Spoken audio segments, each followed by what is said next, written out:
quick question. How many times do you think before you have a thought? And how many times do you have a thought before you have a feeling? How many times do you have a feeling before you have an action? And how many times do you have an action before you get a reaction? And how many times do you get a reaction before you get that other feeling? Because there's always going to be a feeling after a reaction. So my real question is, how many times are you going to let that same reaction counteract every time that you react to something? How many times are you going to let that counter reaction make you react to something else the next time?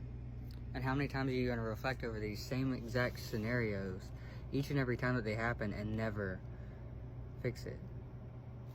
How many times are you going to talk to yourself? How many times are you going to ask yourself questions? How many times are you going to ask others questions? How many times are you going to ask for things that you want and not get it? How many times are you going to want for something and then need it? How many times are you going to need for something before you get it? It's all in how you are.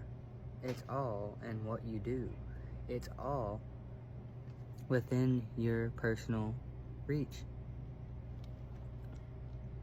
And another question.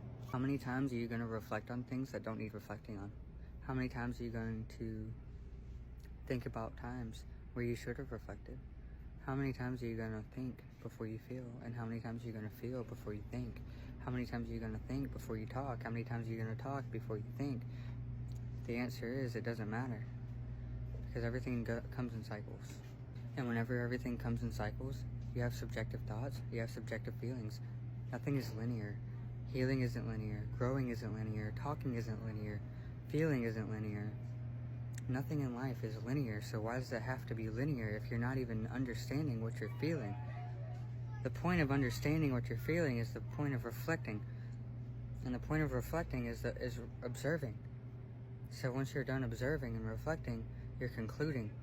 And then when you're concluding, you're accepting. And once you've done accepting, you're going to keep moving fluently. And once everything moves fluently, there's nothing else to accept other than to move on.